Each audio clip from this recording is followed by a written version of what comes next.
Hey everyone, Miss Shames here. I'm going to be leading you through close reading for Wednesday, March 25th. We're going to be reading the text A Day on the Trail. So please make sure you have that text out either in your remote learning packet or on Google Classroom. All right, let's get started. So our teaching point for the day, close readers keep an active mind while reading a text. They orient and use a lens to guide their thinking. How are we going to do this? We're going to orient the text by reading the title, looking at the text features if there are any, and reading the first and last paragraph or stanza of the text. We'll use this to make a prediction about what the text will be teaching us. We'll write about to jot down our prediction at the top. We'll read through the text. We're going to stop at important moments to think about the text. We're going to use the genre's lenses to guide our thinking. After reading, we're going to identify the main idea if we're reading nonfiction, a theme if we're reading fiction, or the deeper meaning if we're reading poetry. All right, let's get started. We're reading A Day on the Trail, and I'm going to orient by looking at the text feature. So I see a little description at the top, an editor's note, and then I'm going to read the first section and the last section. So I put it on my screen, so I have those two parts. You'll have to flip back and forth in your pages. So A Day on the Trail. Excerpt from A Day on the Trail. Excerpt from means a part of. In toolkit text, short nonfiction for American history, westward expansion. So that's teaching me that this is like a historical text, and it's going to have to do with westward expansion or people moving across the United States in the 1800s. Editor's note, the following article, so that's telling me it's nonfiction. So I'm going to set up some lenses in a second.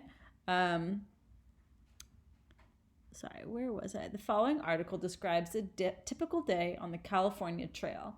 Such a day might be June 20th, 1852, and our typical pioneer group might include the Keegan family. So now I'm thinking that this is going to be about some pioneers who are on the California Trail, and they're going to describe like what's the life of like a typical pioneer family, such as the Keegan family. The sun has not yet risen, but Mrs. Keegan is awake already and starting her breakfast fire. The other women in this wagon train of 15 families are also out of bed. Wow, that's a lot of families riding together. The two men who had guarded the cattle, horses, sheep, mules, and oxen during the night are herding the animals back to camp. The animals must be guarded constantly to prevent them from stampeding, being stolen, or wandering off and getting lost. Now I'm going to read the last section.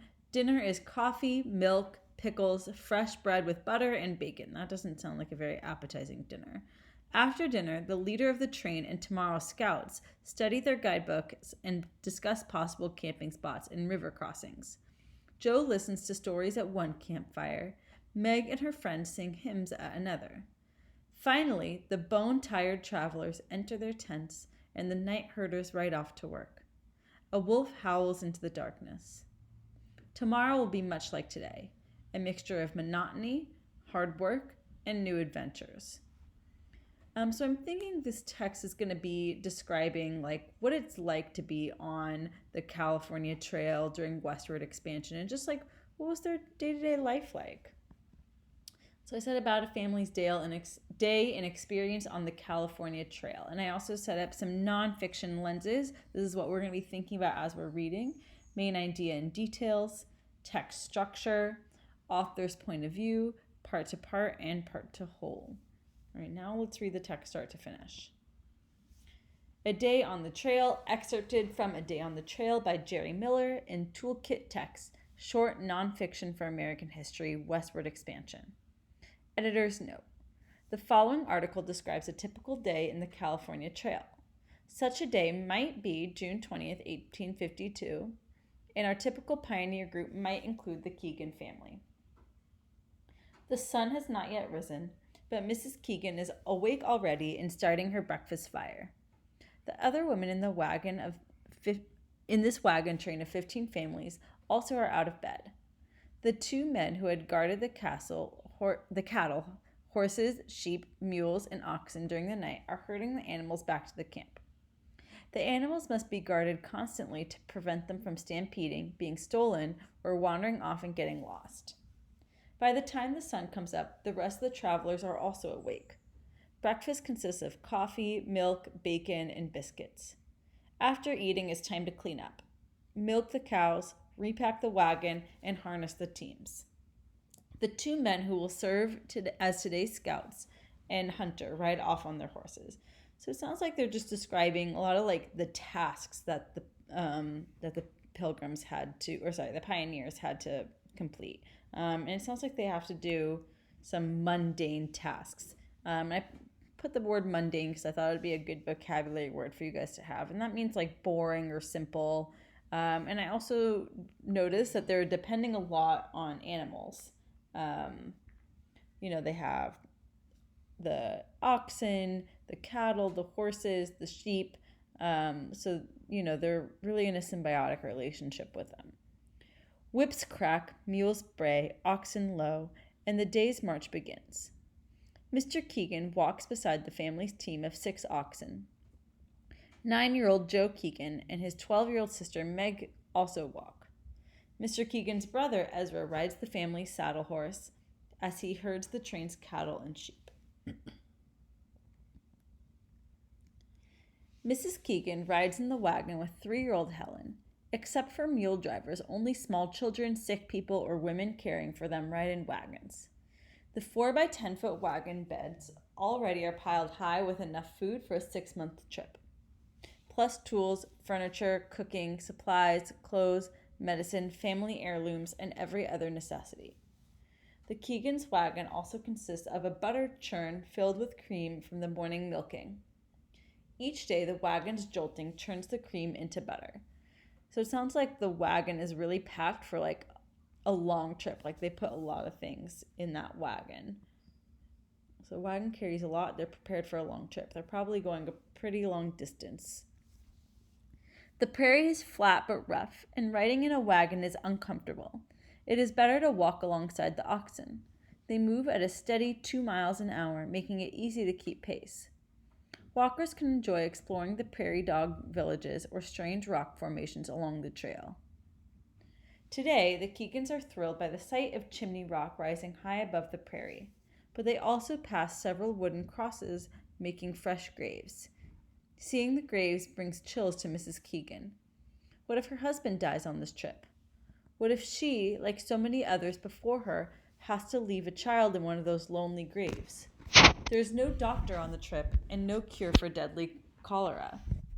So I'm noticing like the mom, Mrs. Keegan, is getting really worried because maybe this is like a dangerous trip. Like maybe others have taken this trail before and died alongside it or died while on the trip due to various causes, especially one of them being cholera, which was a disease back in the time.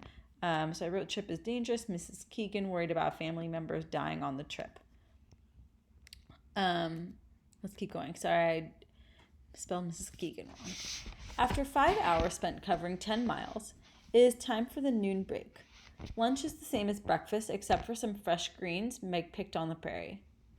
So it sounds like they're eating kind of the same thing over and over again. Sounds a little boring.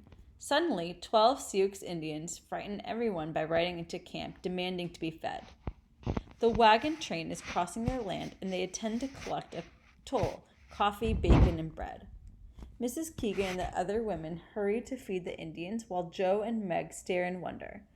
These strange men in blankets and animal skins are the first Native Americans they have seen.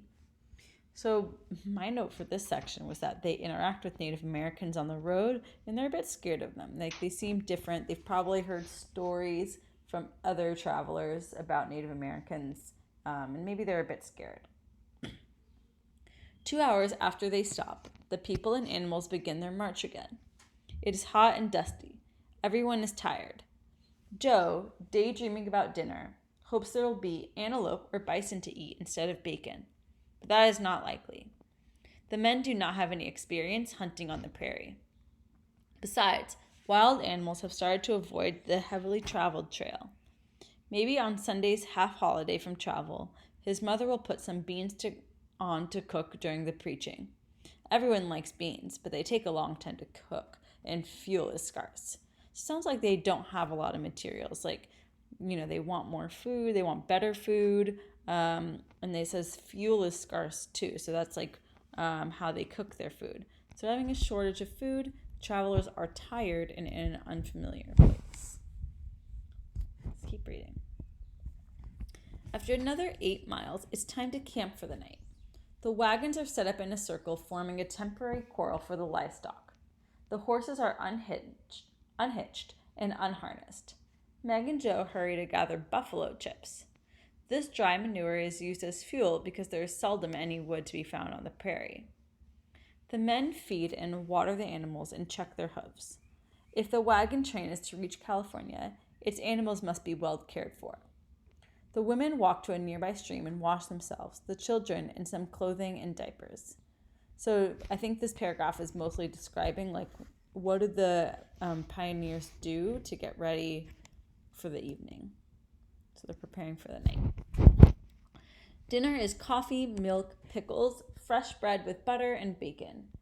After dinner, the leader of the train and tomorrow's scouts study their guidebooks and discuss possible camping spots and river crossings.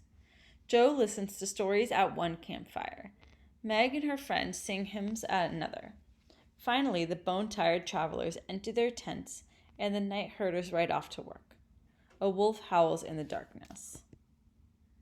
Tomorrow will be much like today, a mixture of monotony, hard work, and new adventures. So he said the travelers are tired, bored, and working hard. They're bored because they're kind of doing the same thing over and over, and they're eating the same thing over and over. They're tired because they're working hard. But they're also excited for new adventures. They never know what they're going to find next on their trail. So when I'm thinking of a main idea, I actually thought that this last sentence in paragraph 12 was kind of like a pop-out sentence. Sometimes authors of informational text put a sentence towards the beginning or towards the end that really capture the main idea. So I thought this was a good one. Tomorrow will be much like today, a mixture of monotony, hard work, and new adventures. And I think that really describes the experience on the California Trail. So go ahead and now you guys are going to answer your short response questions, and I look forward to reading them. Bye.